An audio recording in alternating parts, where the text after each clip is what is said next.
So as soon as students complete the diagnostic, the first thing that I like to do is go to the diagnostic results.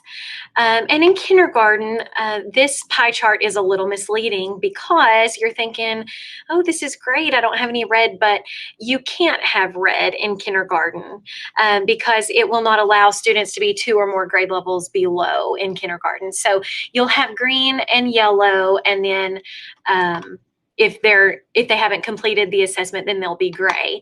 So in a normal year, when we're doing these diagnostics all in our school building, you would be able to toggle back and forth between your diagnostic 1 and diagnostic 2. And I really look at this pie chart a lot when I toggle between those. Hopefully your green is getting bigger, but this year we've had a lot of, a lot of new issues that we've not had in the past due to students taking the diagnostic at home. At our school, we try really hard to get as many students in the building to take this diagnostic as possible. And we want parents to know that it is important and it is data that we look at.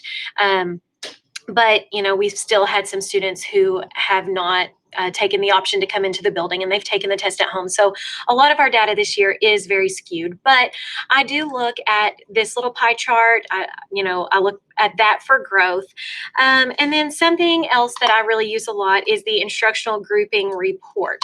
This isn't as useful in kindergarten as it would be in some other grades, but over here under reports, instructional groupings, you can click right here and it will show you your how your students would be grouped. So the groupings on this might not be, like I said, as useful in kindergarten. However, the resources that it's going to provide you are going to be very useful. So if you click on your grouping and go down, it's going to tell you just a ton of things that your students could be working on. So these things down here, recommendations for teacher-led instruction, that's things that you can be doing that are research-based and are going to be effective in your small group. You can use these scores to help you group your kids in small groups. So like these students are all working on numbers and operations. And so these activities down here are for numbers and operations mostly. And then these activities and these resources provided are really going to help you if you're having to provide tier 2 interventions in your classroom like we do here. So, maybe you have a specific time that you provide interventions for your tier 2 students. This is a go-to place if you don't have time to plan, or if you just need something quick that's already planned for you. You can come down here and under all these tools for instructions, it's easy, it's right there.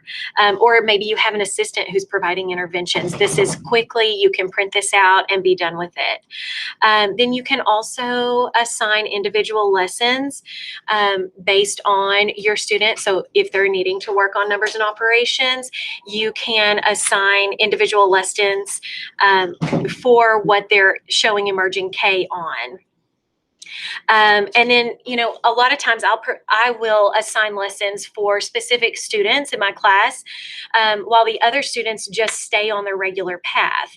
So maybe you have, like if you look at a different grouping, so maybe I wanted to provide, a geometry lesson for just this one student because he scored lower in geometry. So just for this one student, I might assign a geometry lesson while the rest of the kids stay on their pathway. But you'll just want to talk to them about that, because when you assign a lesson, I'm sure you've done that. So you probably know it comes up 2 boxes when they log in. So just make sure, especially in your kindergarten classrooms, that they know where to click when they log in, so that they are doing the lesson that you have assigned specifically for them.